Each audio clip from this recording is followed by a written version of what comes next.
Welcome to HarmonyTALK, a podcast about dreamers and doers, people who had a dream and fulfilled it, very often against great odds.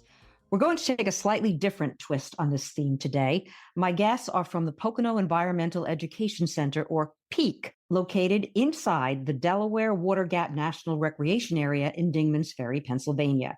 In fact, it's one of only 7 residential environmental education centers inside a national park site in the U.S. PEEC's very existence is a dream that aligns perfectly with another dream, the dream to make the Earth a better place to live and work. Earth Day is April 22nd, and PEEC has an annual celebration this year on April 27th. And with me to talk about the dream of a better Earth and PEEC's part in it are Kelly Daly, the Executive Director, Board Chair Dr. Joy Karnas, a professor of biology at Cedar Crest College in Allentown, Pennsylvania, and Vice Chair Marc, a lawyer with a long career in environmental issues. This podcast is brought to you by AM Skyer, a third-generation family insurance business started in 1920, and I'm your host, Lisa Champeau. Welcome, Kelly, Marc, and Joy. So good to have you here. First, for people who do not know what the Pocono Environmental Education Center is, it is a very cool place. It has waterfalls, it has trails, a wall made of tires fished out of the Delaware River, a beaver lodge, a bat cave. Well, I should stop talking. Kelly, why don't you give us an overview? Take us there. How big is PEEC? What programs do you offer? Absolutely. At PEEC, we have our main campus, which is about 23 acres. We have 313 beds. So we, during the weekday, during the school year, host overnight school groups who get to come and really have an immersive experience in nature. On the weekends, we'll host family camps in nature, scout groups, as well as a plethora of public programs available to everyone. In addition to kind of the main campus, we also maintain about 13 miles of trails. It's open to the public, so anyone can come and visit us and get out in nature, get a little exercise, and just really connect. The Delaware Water Gap National Recreation Area provides us with a really beautiful space that has been cared for in such a way that we're able to see all different animals in different habitats just right within our own trail system here. And it just provides this perfect setting to really meet our mission of connecting people to nature. Dr. Joy, if you don't mind my asking, when you talk about immersive programs, I know you have a background in biology. What kind of immersive programs are there? Well, there's all sorts of educational opportunities for kids of all ages, from birth all the way up to us old people. So there's great summer camps where the students can go and participate in environmental education during the day. So they get a full day experience. So rather than sitting around at home during the summer months or going to a simple daycare while their parents are working, they can go to camp and explore the woods, just be free to wander and explore and learn about the world around them. There's weekend programs throughout the year that invite families to come. So a lot of times the children who are there in the summer have the opportunity during those weekend programs to show PEEC to their parents and to their grandparents. So that's a really awesome opportunity as well. And then school groups come in throughout the year and they get the opportunity to explore the campus and learn more about the environment, about science, about organisms. And I think it's a great opportunity for local students to learn about the world that they're living in, but it's also a great opportunity for city kids to come out of the city and see what a forest is like. Down here in Allentown, one of the Allentown school teachers once talked about bringing some kids to the Poconos, and they were absolutely astounded by what a forest actually was, because in their mind, they'd seen trees, but they didn't expect to see quite so many trees all stacked together like that. So I think it's such a great opportunity for everyone to learn more about their world. Tell me a bit just about your Earth Day celebration, and then we'll kind of get into the appreciation of nature. Kelly. For our Earth Day celebration, we are fortunate enough to have a plethora of sponsors. So those are the people who really are biggest cheerleaders and support us and our mission in the education and putting on events like this. We're hopeful that we'll see somewhere between 300 and 500 people come through our doors. And it's everything from live music, there will be food, There's lots of local vendors that come in who do everything from beekeeping and making honey to we'll have an artist that'll be featured this year who is pulling pigments from the earth. So from local soils and plants and that kind of thing. We're doing watercolors with the guests that come to visit us. And it's really family friendly in that it's $5 per carload of people to come on down for the day. So you can come in, you can bring your own food, you can enjoy our food. There will be hikes led. Dr. Paul, who is a huge supporter of us and loves fossils, are sort of his focus, will be leading some hikes. And he just is an avid supporter of both the center and then how to take his passion and be able to share it out with the general public here with us. There will be field games and hay rides. We'll do a nature scavenger hunt. And then we also have a live animal presenter that will be joining us. $5 a carload. That's terrific. Marc, as a lawyer who's been involved in a lot of environmental issues, how does a place like PEEC work within a national park? Are there rules? Well, there are rules, but I think PEEC, given its long history and positive relationship with the Park Service, has found it not so insurmountable to comply with the rules that apply because we work hand in hand with the Park Service. And I think PEEC itself represents a jewel even in the view of the Park Service because of what it is, what it does, how it does it, where it's located. It brings people to the park. They just don't come to PEEC. They drive through the park. And so there's a lot of synergy between the PEEC programming and the National Park Service objectives that I think really work well hand in hand. So do you think PEEC contributes to the health of the river or the park? So I think it contributes to the health of the river because it is a place where awareness of the river itself and what it contributes. And so for me, you mentioned I was an environmental lawyer. What I bring to my enthusiasm for PEEC is the fact that there's some core value that we need to try to instill in everyone. And the core value is an awareness and appreciation of nature.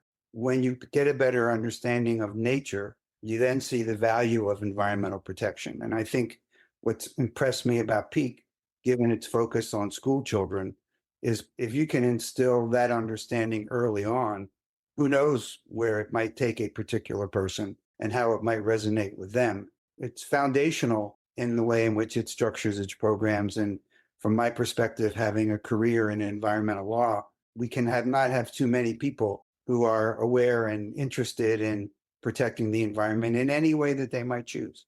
Well, the natural world has been under attack in so many ways recently. PEEC does play a part, I think, as you said, in helping children and adults get an appreciation of nature. You mentioned briefly the history of PEEC.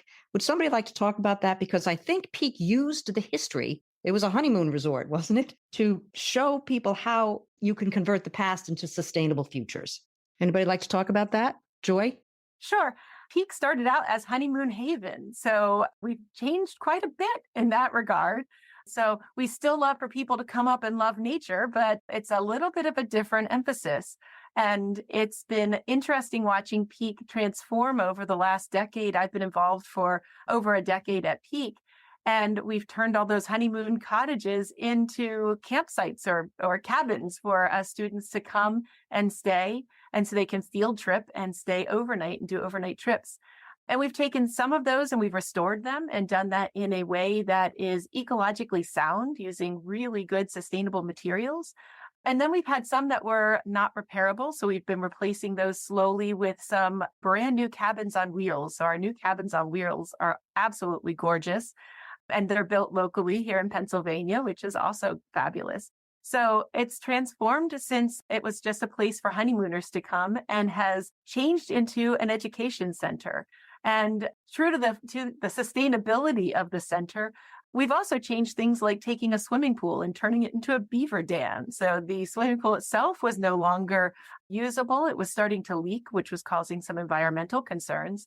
And so it was drained, and it is now a really awesome beaver dam. So you can go in and explore a beaver dam as though you were a beaver. And I think that's been some of the creativity that we've seen at PEEC as it's gone through this transformation. You mentioned cabins on wheels. Could you clarify that, please? Sure. They're cabins that were actually designed to be mobile, but we've brought them into place and we've put them on campsites that used to house cabins. And so they have running water and electricity, but they are designed so that there's 8 bunk beds in there and then a separate room where you could have like a chaperone stay with a double-sized bed. And it's a really great use of the old cabin space because it's new, it's safe, it's sturdy.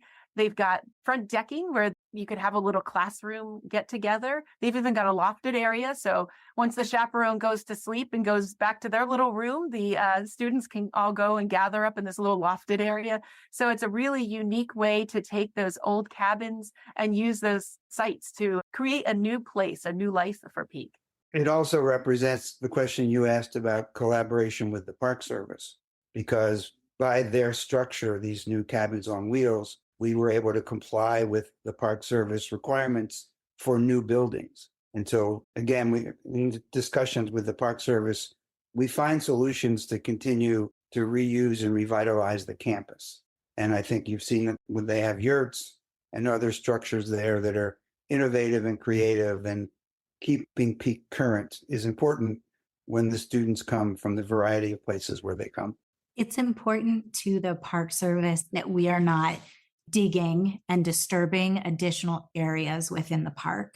So the temporary structures like the cabin on wheels or the yurts are sort of some of the ways that PEEC has found that we can be respectful of the land as well as our partners' interests in how to manage this space and still be able to meet the needs of how many children and schools and people that we're able to serve on the campus at the same time.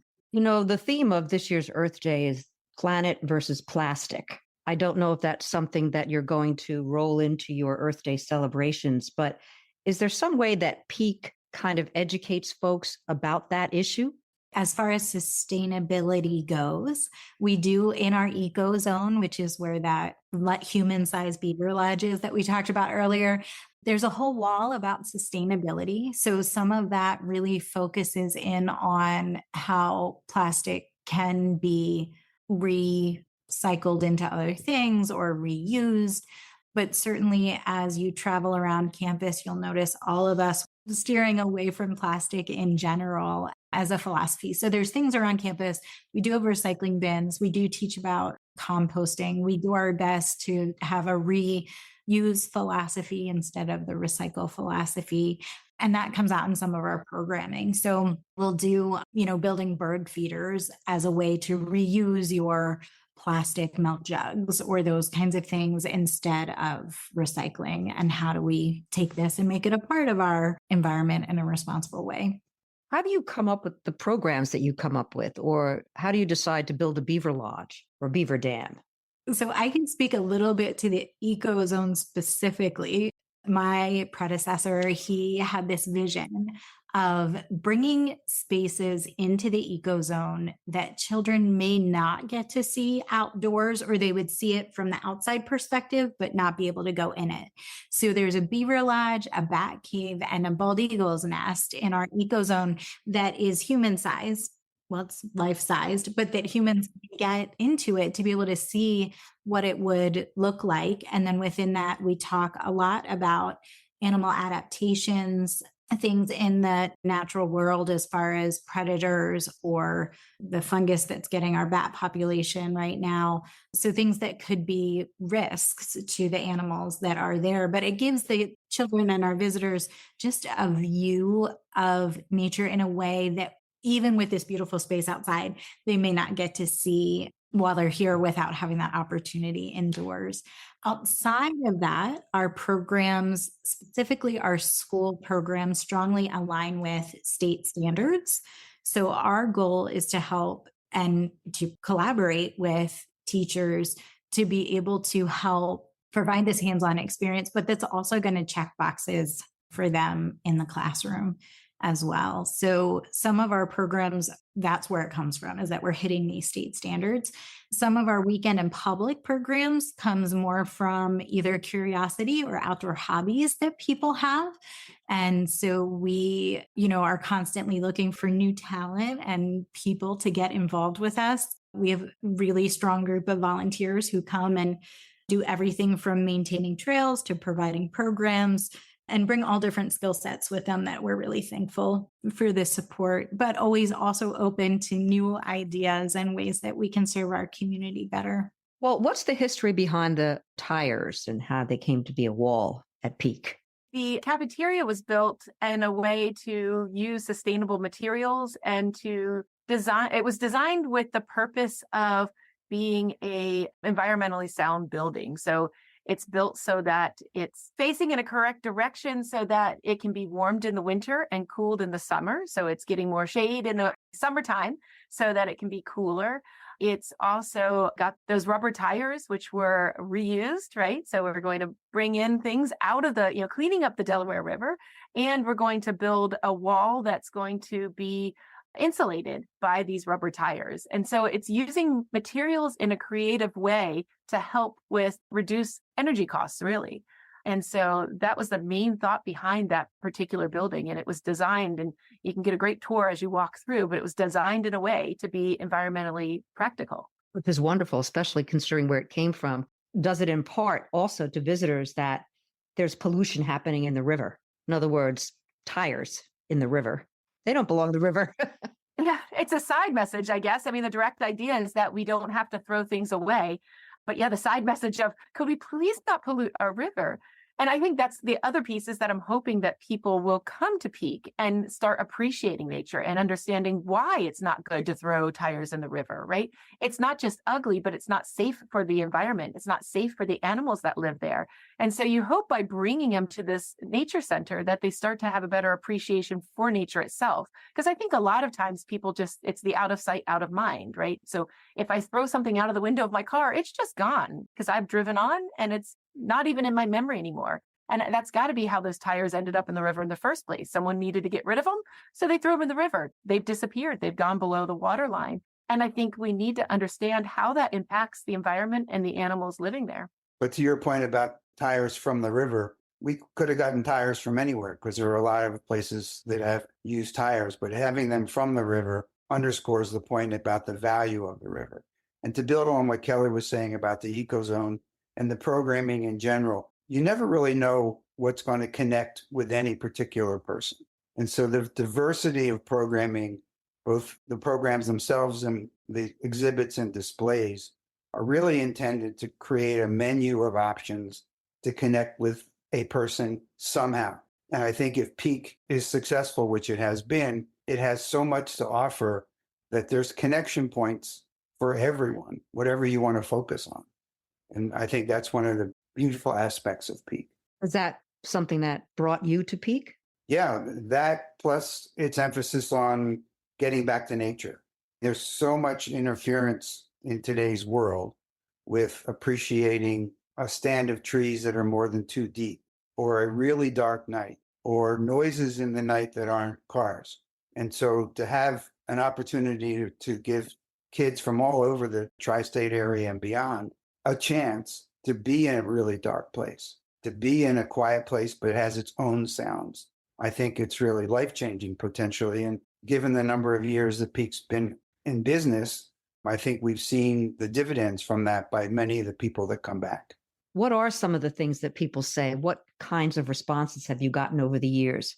Part of the reason that I love what I do is to be able to see, Marc had talked about people, coming here from a little bit further away.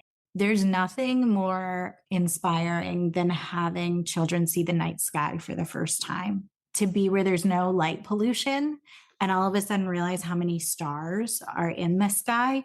And when you start listening to the kids and spot things or try to pick out maybe something they learned in school but never had the chance to see before, it becomes not only this topic of conversation and this opportunity to learn alongside the very curious children that we have come here, but you hear it in the things that they say. And then we, of course, do our best to have both participants and the adults that come with children specifically give us feedback. And we keep an ongoing quote board of quotes from the children that come and the things that they say. And it's just everything from how beautiful it is to how they wanted to stay longer to how great the food is. So it's kind of across the board, the things that they decide that they love. But I think something else that has been really amazing for us, or a moment that kind of really stands out in my mind over the last year, we had a group of children here from Newark, New Jersey. We had a group here from the Easter Seals program, and we had our day camp program here. So you can imagine in our dining hall, just people from all different places and backgrounds and abilities kind of all mixed together. And the game commissioner happened to trap a bear that had been hanging around our compost for a little bit longer than we would have liked. And they were able to tranquilize it. And all the children that were here that day were able to not only touch the bear, but be able to see what a tick looked like, because it had a couple ticks on its ear.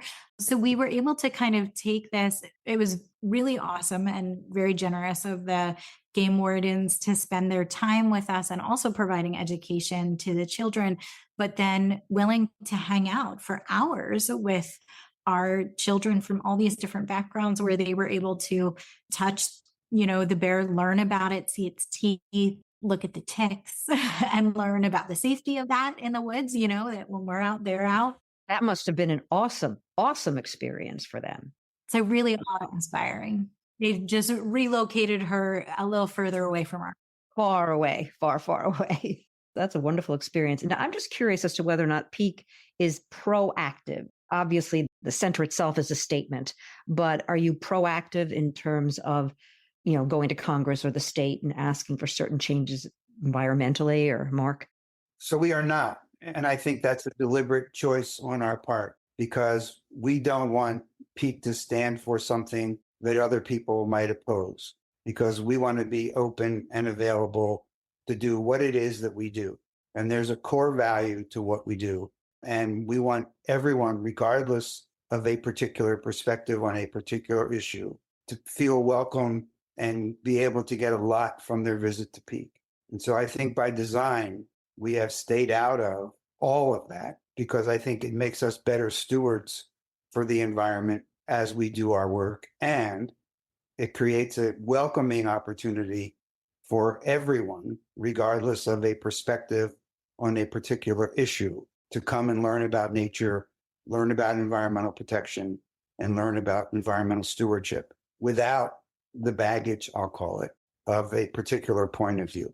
And hopefully they do carry away a lot of those lessons. We're coming sort of to the end of the podcast, but a final note maybe from each of you. What do you hope to get out of Earth Day this year? Joy? I think it's really important for centers like PEEC to inspire the next generation in two ways, with two goals. I really hope that the young children and adults as well come and learn more about their environment, because they're the stewards of the environment, and they're the ones that are going to be making the decisions that impact the environment. So I think that's absolutely crucial.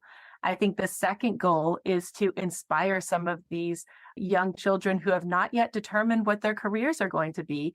I think it's extremely important to push some of them into that STEM pipeline and help them understand that the careers in STEM exist. And I think that's especially important for some of the minoritized groups. Women have traditionally gone on and gotten college degrees, but don't become the leaders in science. And so to see that we have leaders in science and that these jobs are available, I think that is so important. And so that's what I'm hoping for Earth Day. I hope we inspire the next generation to take care of their environment and possibly be the leaders in science in the next generation. Sounds great. Marc? What I would add to that, I was around, probably the only one here for the first Earth Day. And it was a very different time back then. And the complexity of the environment has grown. The level of information about it has grown. But I do think PEEC stays to its roots. And I think the foundational experience that you get at PEEC is useful no matter how complex the environmental issues seem to be. And that foundation is really inescapable if you want to be an effective leader later on. Kelly? I think for me and the team who has put a lot of detail and intention into the planning for this year's event, I am hopeful that when every person leaves, that they're leaving with the knowledge to make an impact when they go home.